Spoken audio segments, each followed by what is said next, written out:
Drew, some pretty strong words from the coach after the match. Should be expecting a similar strong response this weekend. Yeah, definitely. We deserved to get all the negative publicity after our performance on the weekend. It's a big build-up round one, and you got 32,500 North Melbourne members and 42,500 that Eddie had on a Friday night, and you turn up and you perform like that. So we deserve all the criticism that come our way. How do you explain a performance like that, Drew? Well, Essendon played really well. Don't want to take anything away from them. They deserved to beat us so convincingly on Friday night. But it's as though we were a bit stunned throughout the game, and we didn't win the contested ball, which was where it started. When you can't win the footy, then you've got to be able to get it back off the opposition, and we couldn't do that either. We just allowed them to hit up on the lead too often. We weren't accountable enough one-on-one. We didn't beat our direct opponents. So there's a whole list of reasons why we didn't perform the way we did. And a lot of it's to do with concentration, and a lot of it's to do with your work rate and your effort.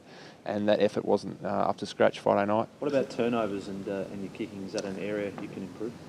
Yeah, we've been a really good side when we've got the footy in our hands, but we couldn't get it in our hands on Friday night. Essendon were better in the contest again. When they had it, we just couldn't wrestle it back off them. So I think probably our skill level being a little bit down as well, that's probably irrelevant really, because we just couldn't get the footy. From what you're saying, it almost sounds like you're a bit disorganised. I mean, are you all clear about what you're meant to be doing?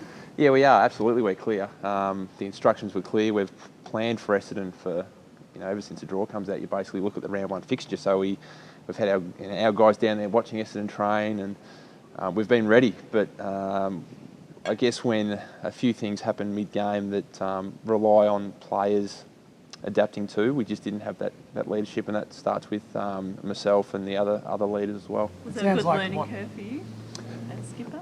Yeah, it was, for sure. Yeah, when things aren't going your way, you've got to still be communicating to the rest of the group and instructing, directing, and you rely upon your other senior players to do that as well. So when that's not happening,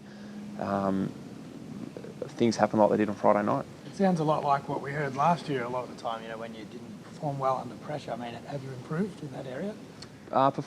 We have performed. We have improved performing under pressure. We've only had, I suppose, one chance to show it so far this season, but I think last year we showed that we can perform under pressure. We were really competitive, and we didn't play finals and we didn't win those close games, but we've improved from where we were a couple of years ago, but don't want to look at those results too much anymore. So it's about now, and we've had our time to learn as a group, and it's time to perform as a group now. I guess what I mean is that a lot of focus last year was that you lost close games and that the leaders perhaps didn't stand up and that you didn't handle pressure situations in games. And then you're sort of saying now that you didn't handle it on Friday night. I mean, can we read into that you guys, how have you improved in terms of handling those situations? Well, I guess the evidence is that we haven't at the moment. Still a work in progress, and we get first chance to prove that wrong Sunday against the Bulldogs. On the outside, regroup, Drew. I mean, since Friday night, what's happened in terms of, has the leadership group got everyone together? What's transpired? No, there's no need for a regroup. I mean, it's only round one. We lost our first game. We lost 4 points on the weekend, but it's not as if it's happened, for 8 weeks in a row. It happened for the first game, and that's it. So there's no need for a regroup. We're fine. We got reminded of a lot of things today in our meeting, and we'll go out and train and change a few things, and we need to train nice and hard this week, and we need to come out and hit the Bulldogs hard. So we'll do that, but there's no need for regroup or crisis meetings yet, because it's only round one. So what do you change? Is this the first time that everyone's been together? It is, yes. Yeah, we did have recovery here on Saturday morning, but our VFL boys were off playing, so we didn't get to catch up with them. So it's the first time since Friday night, we've been together as a group. How was Brad? I mean, you've had some big losses in your time under Brad, and he said Friday night was as bad as it's been. So how sort of savage was his reaction, particularly post-match? Yeah, I've seen him a lot more savage. Yeah, he was pretty disappointed though, rightly so. But certainly constructive in the way that we went through our review. It wasn't just yell and scream at blokes and abuse us. It was constructive and educational. So we'll go out and train what we need to fix up, and hopefully put it into place Sunday against Bulldogs. What about only one game, but I mean, from the outside, many people have you playing finals or even top four. Have you been overrated in that area, or do you think you're still good enough very much? No, so we still think we're good enough. I guess all that expectations come from external sources. We haven't pumped ourselves up. It's come from everyone else. So we don't need to... I think we need to accept what happened and as players take responsibility, but we don't need to,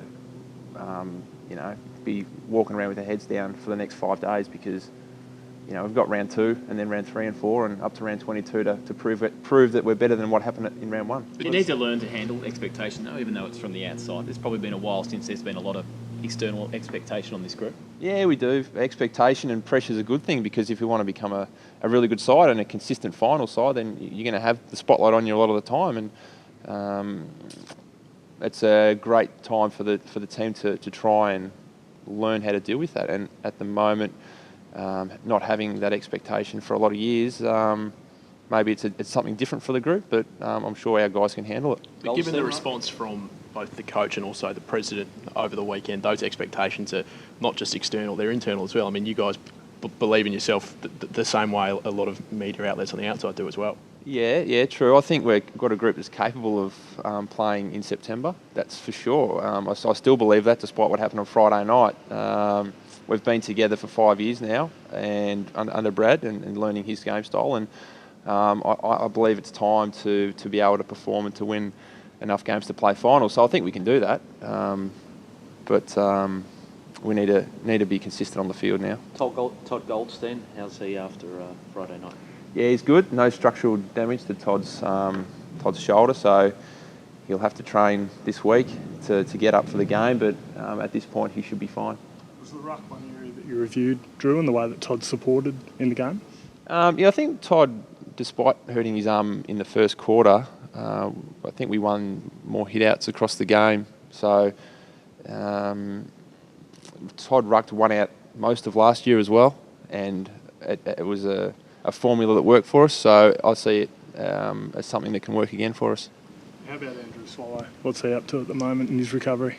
Yeah, he's probably still... I'm not sure what sort of time frame you can put on it, but I've seen him out there running and kicking and doing agility movements and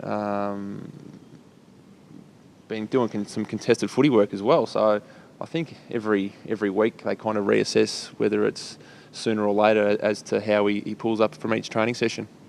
Would you expect Brad to make many changes this week? I mean, he did make it pretty clear if you can't get the ball back, you won't play on this side. Do you think he'll make some changes this week, or he'll back most of the group in to get the job done this week? Brad's been really good at backing a group in, but that might be a good question to ask him.